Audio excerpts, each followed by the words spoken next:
नमस्कार, आप सबों का स्वागत है दूरदर्शन में। महात्मा गांधी के जीवन दर्शन का आधार है सत्य और अहिंसा, जिसकी प्रेरणा उन्हें धर्म से मिली थी और उनके पूरे जीवन में जितने भी आयाम हैं सभी धर्म से प्रभावित रहे, परंतु उनका धर्म बहुत संकीर्ण नहीं था। आखिर गांधी के धर्म का मर्म क्या है? आज हमारी चर्चा का विषय है गांधी दर्शन और सर्वधर्म संभाव, जिस पर परिचर्चा के लिए हमने दो विद्वानों को अपने स्टूडियो में बुलाया है।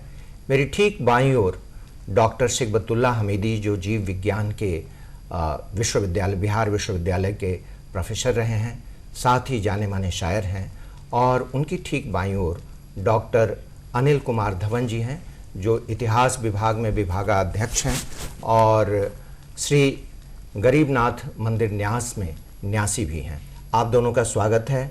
सबसे पहले धवन जी, मैं आपसे जानना चाहूँगा कि गांधी के धर्म का मर्म क्या है? गांधी नाम लेने से ही जय घोष हो जाता है, क्योंकि वर्तमान परिप्रेक्ष्य में 1000 वर्षों में गांधी से बड़ा आदमी इस पृथ्वी पर पैदा नहीं लिया जी। और गांधी का धर्म का मर्म वो श्री राम को मानते थे। भगवान श्री राम उनके धर्म के मर्म थे, क्योंकि उनसे काफी उनको प्रेरणा मिलती थी, वो अपना आदर्श मानते थे। इसीलिए गांधी ने इस देश में राम राज्य की परिकल्पना किया था। बहुत। और गांधी को जब 1948 में इस देश में जब हत्या होती है, तो भारत ही नहीं, अमेरिका में एक किचन में काम करने वाली एक हाउस मेड फूट फूट कर रोने लगी।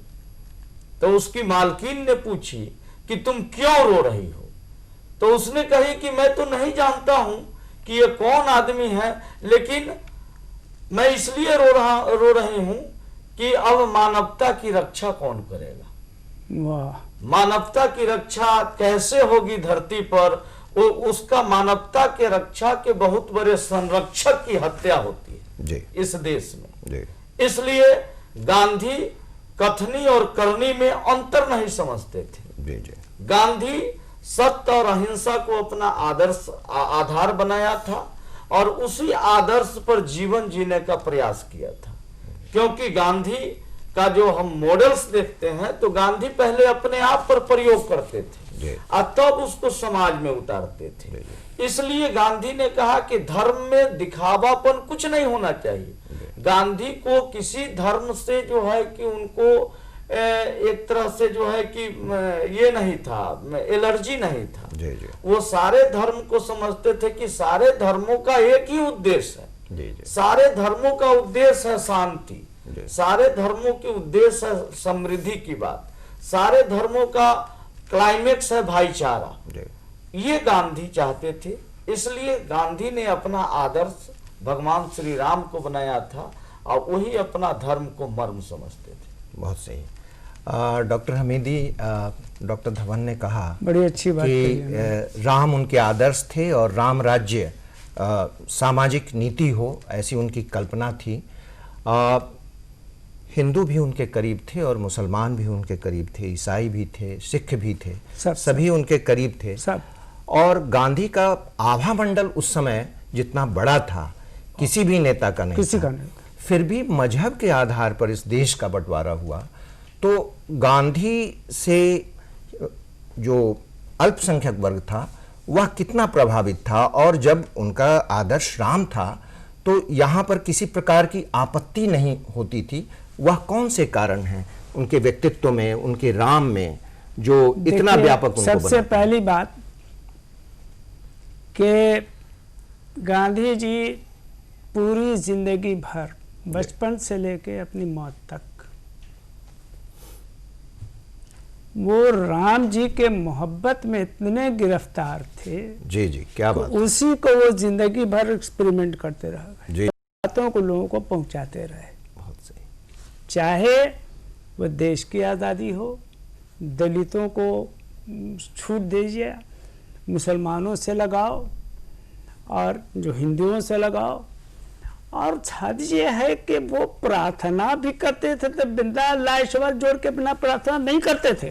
जी जी, ईश्वर अल्लाह तेरे नाम सबको सन्मति दे भगवान। सम्मति दे भगवान, ये इनका स्वरूप था, बेस पॉइंट था उनका। और यही उनकी ताकत थी जिसने गांधी जी को गांधी जी बनाया। बहुत सही। और जहां तक हम लोग की मान्यता है, तो जहां तक मैं समझता हूं, वहां समझते हैं कि सारे मुसलमान आज भी गांधी जी को ही अपना आदर्श मानते हैं, वो जिन्ना को आदर्श नहीं मानते हैं। बहुत सही। क्योंकि वो कैरेक्टरलेस आदमी था, देश का बंटवारा किया, उसने खून किया और दो दिलों को बांट दिया। उतना बड़ा जालिम, उतना बड़ा गुनाहगार तो कोई हो ही नहीं सकता। और मजहबी भी नहीं था। मजहबी नहीं था, ये बात नॉट ए मुस्लिम, ये बात पारसी। डॉक्टर धवन, मैं आपसे जानना चाहूँगा कि इन्होंने कहा कि सभी उनको प्यार करते थे और सभी राम को भी प्यार करते हैं, चाहे हिंदू हो, मुसलमान हो, अन्य संप्रदाय के लोग हों। मगर एक चीज़ है कि भारत में राम की कल्पना अलग अलग ढंग से की गई है।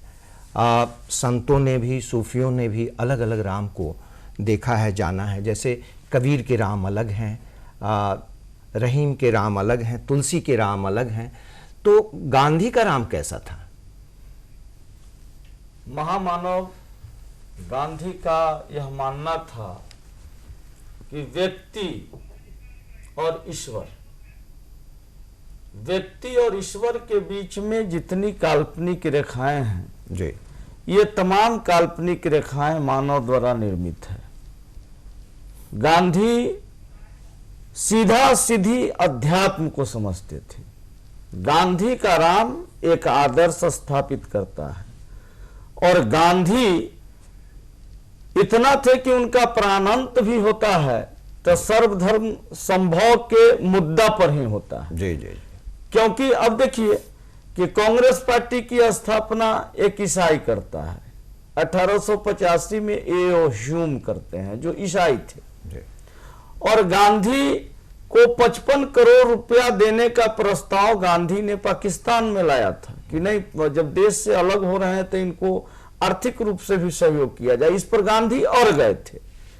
इसीलिए नाथूराम गोडसे ने इसको भी एक एंगल बना करके गांधी की हत्या किया था। तो गांधी तो एकदम सर्वधर्म संभव के भावना से वो जो है कि अड़ जाते थे। दलितों उद्धार के क्षेत्र में अगर देखा जाए तो दलितों के लिए जितना गांधी ने काम किया, मैं कह सकता हूं, अतिशयोक्ति नहीं है कि उतना काम बाबा साहब अंबेडकर ने भी नहीं किया था। बिल्कुल नहीं। बाबा साहब अंबेडकर और गांधी, ये दोनों में बुनियादी फर्क ये था कि बाबा साहब अंबेडकर ने ये पूरे शरीर के किसी एक पार्ट पर विचार किया था और गांधी ने अपाद मस्तक विचार किया, संपूर्णता में गांधी ने विचार किया था।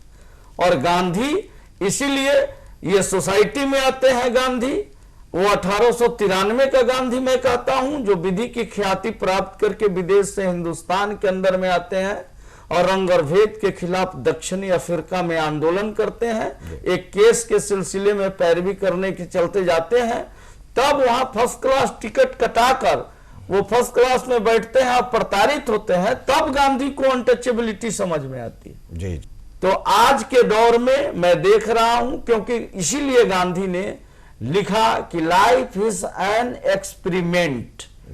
गांधी ने कहा कि व्यक्ति का जीवन ही प्रयोग है जो जीवन भर चलता रहता है।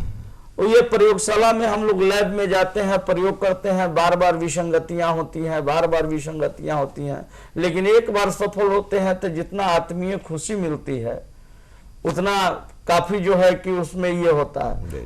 गांधी कहते हैं कि विदेशी दवा का बहिष्कार करो, आयुर्वेद को प्रोत्साहित किया गया। गांधी कहे विदेशी कपड़ा का बहिष्कार करो, विकल्प देते हैं कि चरखा चलाइए, कपड़ा बुनिए, पहनिए। गांधी कहा कि विदेशी न्यायालय का बहिष्कार कीजिए। छुआछूत का क्या विकल्प दिया? छुआछूत का गांधी ने, या छुआछूत उनको तो गांधी एक्चुअली वो तो विदेश में रहकर पढ़ते थे। छुआछूत की बात गांधी को तो बहुत बाद में समझ में आई। छुआछूत पर वो जिस समय पूरी तरह से काम करना शुरू किए थे, पूरी तरह से तत्परता के साथ उसी समय 1948 में गांधी वध हो जाता है, गांधी की हत्या हो जाती है। जी, मंदिरों में अस्पृश्यता थी, उसको समाप्त करके सभी वर्ग को प्रवेश मिले। ये गांधी का जो है कि ये प्रकल्प धारावाहिक रूप से चल रहा था, इसको गति मिल रही थी। धार्मिक परंपरा में जो रूढ़ियां हैं जिसके कारण समाज रूढ़ होता है, उसके खिलाफ उन्होंने अभियान चलाया। बिल्कुल, गांधी और ऐसा कहना चाहिए कि आधुनिक भारत में विवेकानंद के बाद 20वीं शताब्दी में शायद वो पहले इतने आगे आकर काम करने वाले व्यक्ति थे। 1000 वर्षों में यह मानक है कि इस धरती पर उतना बड़ा व्यक्ति पैदा ही नहीं लिया, ये पूरा दुनिया मानती है। तो क्योंकि गांधी को खिताब दिया गया मैन ऑफ द मिलेनियम, ये खिताब, ठीक है विवेकानंद वो हम लोगों के बहुत जो है कि धार्मिक संत थे, महापुरुष थे, मैं इससे ये नहीं, विवेकानंद से वो बहुत प्रभावित थे। जी जी जी जी। और गांधी विवेकानंद जी से भी प्रभावित थे, बिपिन चंद्र पाल से प्रभावित थे, गोपाल कृष्ण गोखले उनके गुरु ही थे। तो गांधी, तो ये गांधी कहते थे कि मैं तो ऐसे प्रत्येक व्यक्ति को अपना गुरु मानता हूं जिससे हमको कुछ सीखने की प्रेरणा मिलती है, ये गांधी कहते हैं। वो विवेकानंद ही नहीं, उनके गुरु पराशर भी हो सकते थे अगर आपसे प्रेरणा मिलती तो। बहुत अच्छा कहा आपने डॉक्टर हमीदी।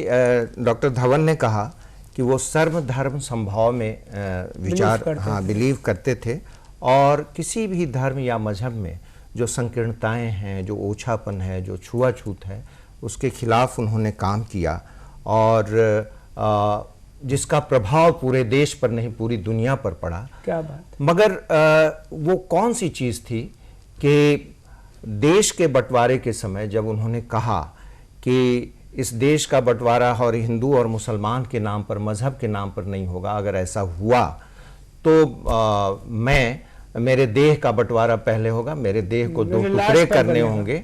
और उनके पूरे व्यक्तित्व को देखिए तो ऐसा प्रतीत होता है कि वो, जिसका प्रभाव भी पड़ा, ऐसा प्रतीत होता है कि वो एक अवतार थे। तो आप गांधी को किस रूप में देखते हैं? उनका व्यक्तित्व, जैसा कि आपने कहा कि 1000 वर्षों में वैसा व्यक्ति कभी कभी पैदा होता है, विरले पैदा होता है एक अवतार के रूप में। तो क्या आप मानते हैं कि गांधी के व्यक्तित्व में वो सारे गुण, चमत्कार थे? देखिए, अभी इन्होंने एक बात कही, कुछ बातों पर हम कंसंट्रेट करेंगे जी। कि जैसे अभी छुआछूत की बात आई, तो आश्रम जब इन्होंने बनाया जी गुजरात में, हाँ, साबरमती आश्रम, साबरमती आश्रम, चंपारण में भी उसके पहले बनाया, तो एक बहुत बड़ा उदाहरण है जी साबरमती आश्रम। तो पहले उसको जो बड़े लोग थे वहाँ के, उसको चलाने के लिए फाइनेंस करते थे, और उसमें जाने की अनुमति सबको नहीं थी। तो कुछ सिलेक्टेड लोग थे, उन्हीं को जाने की इजाज़त थी। लेकिन जब गांधी जी ने देखा कि उनके पैसों से चल रहा है और सब लोग की उसमें जाने की आज़ादी नहीं है, तो उन्होंने विरोध किया। जब विरोध किया तो जो उनको फंड मिलता था, उस फंड को उन्होंने बंद कर दिया, देने वालों ने। उसके बाद बहुत परेशानी आ गई आश्रम में। फिर इनको जो पॉलिसी से जो पैसा आता था गांधी जी को, उस पॉलिसी को उन्होंने उसके लिए दान कर दिया कि जो भी पैसा आएगा वो उस आश्रम में जाएगा। उसके बाद से उनके देखिए, इसको संक्षेप में, हाँ, ये एकदम संक्षेप। तो आश्रम की एक और विशेषता थी तो कि चाहे वहाँ हिंदू रहता हो या मुसलमान रहता हो, सिख ईसाई रहता हो, सबकी सामूहिक प्रार्थना सभा होती थी। उसमें हिंदू, मुस्लिम, सिख, ईसाई, दलित जो भी थे सब एंट्री हुई, और एक साथ प्रार्थना उसमें होती थी, जिसमें सब शामिल होते थे। तो यहाँ से एक्चुअली उनकी सोच सामने आई, सांप्रदायिक सद्भावना एक यूनिट बना वहाँ पर, और जो एग्जाम्पलरी आज तक है, और आई डोंट थिंक फिर वो कभी नष्ट होने वाला है, और ये एक बहुत बड़ा एग्जाम्पल है। जी जी। दूसरा आपने कहा कि जो ये डिवीज़न हुआ उसमें हर Gandhi G stand. Doctor Dhawan, हम जानना चाहेंगे कि गांधी की प्रार्थना सभा की बात हुई। गांधी अपनी प्रार्थना सभा में, उनका बहुत ही लोकप्रिय गीत था कि वैष्णव जन तो तेने कहिए जो पीर पराई जाने रे। क्या बात है। और सबकी पीड़ा को लेकर चलते थे। जैसा कि डॉक्टर हमीदी ने कहा कि धनवान जब चाहते थे कि नहीं इसमें कुछ प्रतिबंध हो तो उसे भी उन्होंने तोड़ा। और आपने जैसा कहा कि राम उनकी प्रेरणा थे, तो राम को उन्होंने पढ़ा, गुना, अपने चरित्र में भी अपनाया, उन पर लिखा भी। तो उनकी प्रार्थना सभा को का जो एक बड़ा फलक है उसको आप किस रूप में देखते हैं? वो समग्रता में है, क्योंकि आज अगर समग्रता में है इसका प्रभाव यह है जी। कि हम देखते हैं कि आज पूरे दुनिया के करोड़ों युवा जी गांधी को अपना आदर्श मानते हैं जी जी और गांधी के बताए गए मार्गों पर चलने का प्रयास करते हैं। जी क्योंकि मैं ये कह सकता हूं कि आप खुले आंख से जितने भी चीज देखते हैं जी ये तमाम चीज नश्वर है, जी ये तमाम चीजों का नाश हो जाएगा, लेकिन एक चीज का नाश नहीं होता है। उस चीज का नाम है विचारधारा। आइडिया का नाश नहीं होता है। गांधी मर जाएंगे, गांधीज्म रहेगा। वाह। मार्क्स मर जाएंगे, मार्क्सिज्म रहेगा। विचार का नाश नहीं होता है। इसलिए गांधी वर्तमान परिप्रेक्ष्य में करोड़ों करोड़ युवाओं के आदर्श के रूप में है। क्योंकि अगर गांधी इतना समग्रता में सोचते थे कि गांधी कहते थे कि आप विद्वान हो सकते हैं, आप धनवान हो सकते हैं, आप बुद्धिमान हो सकते हैं, तो आप अपने कर्म के आधार पर भगवान भी हो सकते हैं। बहुत ये गांधी ने कहा। गांधी इतने कर्मवीर थे, गांधी इतने कर्मठ थे। आज पूरे दुनिया में गांधी ने जो एक रेखा खींच दिया है, उस रेखा को किसी ने आज तक इनक्रॉच करने की हिम्मत नहीं किया है पूरे दुनिया में। मैं कह रहा हूं। इसलिए गांधी अपने आप में एक संपूर्ण थे और ये तमाम चीज उनकी प्रार्थना में झलकती थी। क्योंकि हिंदू, मुस्लिम, सिख, ईसाई आपस में है भाई भाई। और इसका स्पष्ट उदाहरण उनके प्रार्थना सभाओं में हमको देखने को मिलता है। रघुपति राघव राजा राम पति पतावन सीता। ये गांधी ने तो एकदम हम एनसीईआरटी की भी बुक्स में देखते हैं। जी जी जी। तो एनसीईआरटी की बुक्स में क्या लिखता है कि गांधी एक ऐसा व्यक्तित्व थे कि समाज के अंतिम व्यक्ति के संदर्भ में विचार रखते थे। जी जी। कि समाज के अंतिम व्यक्ति का मॉडल कैसा हो, उसके साथ मेरा जो है कि एक सेतु कैसा हो। इतनी तीक्ष्ण दृष्टि। क्योंकि गांधी जिस व्यक्तित्व का नाम है, मैं कहता हूं कि गांधी मानवता का पर्यायवाची थे। चेतना की सबसे उच्चतम उड़ान भर रहे थे गांधी। इसलिए गांधी को हम लोग, हमारे जैसे युवा, अपना आदर्श मानता है, प्रातः नमन करता है और गांधी से प्रेरणा लेता है। डॉक्टर हमीदी साहब, इन्होंने कहा कि गांधी कर्मवीर थे, कर्मयोगी थे और उनके कर्मों का जो एक प्रक्षेपण था वो पूरे समाज पर दिखाई पड़ा। तो मुस्लिम समाज या मुस्लिम के अलावा भी जो अन्य अल्पसंख्यक समाज है, उनकी प्रार्थना सभाओं में जाते थे और हालांकि वो शुरू ही करते थे अपने इष्ट से कि रघुपति राघव राजा राम पतित पावन सीताराम, और बाद में वो कहते थे ईश्वर अल्लाह तेरो नाम सबको सन्मति। तो मैं आपसे जानना चाहूँगा कि उनके व्यक्तित्व से प्रभावित होकर यह जो सौहार्दपूर्ण उनका व्यक्तित्व था, जिसको वो अपने साथ साथ अन्य लोगों को भी गढ़ते थे प्रार्थना सभा के माध्यमों से, तो अल्पसंख्यक में वो कौन से महान व्यक्तित्व हुए जिसको गांधी ने तरासा, जिसको गांधी ने प्रभावित किया? पहले तो मेरा जहाँ तक हमको याद है, खान अब्दुल गफ्फार खान। क्या बात है। उनको सीमांत गांधी कहा गया। जी जी। तो मेरा पहला नाम तो खान अब्दुल गफ्फार खान थे। और इसीलिए उनके अंदर गांधी जी की सोच इतनी ज़बरदस्त उनके अंदर आई कि उनके नाम के साथ गांधी लगा दिया गया। प्राण कहा गया। ये एक बहुत बड़ी मिसाल है और एक बड़ा सबूत है कि साहब गांधीयन फिलॉसफी को अल्पसंख्यकों ने कितना अपने में एक्सेप्ट किया। ये एक बहुत बड़ी कामयाबी है। तो मेरा इसमें कहना यह है कि गांधी के अंदर जो और खूबियाँ थी जो क्वालिटीज थे, जैसे अभी बात आई कि वो मैथमेटिशियन की कि जो वहाँ अमेरिका गए और सब, तो उनकी बहुत सारी कहते हैं अलग अलग रूप में बाहर है, कोई किसी का स्पेशलिस्ट है, कोई किसी का, लेकिन गांधी में सब मर्ज्ड है और सारी क्वालिटीज उसमें थी। और उनकी कहीं कुछ अलग क्वालिटी है, कहीं कुछ अलग है, किसी किसी नाम से है, तो वह अलग बात है, लेकिन इनके अंदर सारी क्वालिटी। कौन से बड़े व्यक्तित्व हुए जो गांधी के दर्शन से, गांधी के सांप्रदायिक सौहार्द से खड़े हुए उनके पीछे और उनका व्यक्तित्व बिल्कुल तो जैसे आपने कहा सीमांत गांधी है। दूसरे बात जैसे आपके अबुल कलाम आजाद थे, अब्दुल कलाम आजाद थे, इतने भरत थे, मजहरुल हक साहब थे, महमूद थे साहब थे सीवान के, और बहुत सारे अली जौहर, दोनों मोहम्मद अली जौहर अली, बहुत सारे थे, अनगिनत हैं जो मतलब उनसे प्रेरित होकर आगे बढ़े और उनकी सोच से लेकर के आज उनकी एक छवि बनी हुई है। तो ये छवि गांधी जी की छवि उनमें है, इसलिए उनका व्यक्तित्व है। बिल्कुल। डॉक्टर धवन, हम आपसे जानना चाहेंगे कि 21वीं शताब्दी में जो भारतीय समाज की संरचना है और उसका सामाजिक पक्ष है, उसका राजनीतिक पक्ष है, उसका धार्मिक पक्ष भी है, वह बहुत संतुलित नहीं है जैसा गांधी चाहते थे। तो हालांकि गांधी धर्मनिरपेक्ष नहीं थे, वो कहते थे कि समाज को धर्म सापेक्ष होना चाहिए और वैसा ही उन्होंने बनाया।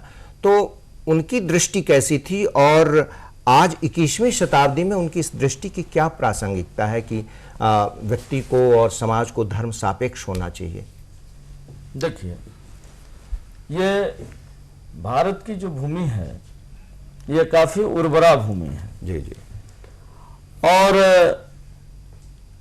कोई अच्छा काम करे या कोई बुरा काम करे, हर तरह से लोग जो है कि कमेंट को पास करता है। जी जी। वर्तमान परिप्रेक्ष्य में हम देख रहे हैं कि गांधी इतने बड़े आदमी थे कि गांधी ने दलितों उद्धार के क्षेत्र में अपनी जो पत्रिका निकाली थी उसका नाम हरिजन रखा था। बहुत सही कहा आपने। हमारे पास समय की कमी है। आप लोगों को आभार प्रकट करते हैं। और गांधी जिसके बारे में फिल्मों के लोकप्रिय महाकवि प्रदीप ने कहा कि दे दी हमें आज़ादी बिना खड़ग बिना ढाल, साबरमती के संत तूने कर दिया कमाल। और गांधी को इसीलिए इस देश ने महात्मा कहा। गांधी को इस देश ने आज़ादी के बाद राष्ट्रपिता कहा। ऐसे राष्ट्रपिता के 150वें जन्म वर्ष के अवसर पर हम अपनी ओर से, दूरदर्शन की ओर से उन्हें नमन करते हैं इन दो पंक्तियों के साथ कि लो प्रणाम राष्ट्रपुरुष सतकोटि हृदय के कुंज खिले, लो प्रणाम राष्ट्रपिता सतकोटि हृदय के कुंज खिले, आज तुम्हारी पूजा करने सेतु हिमालय संग चले, सेतु हिमालय संग चले। बहुत धन्यवाद। नमस्कार।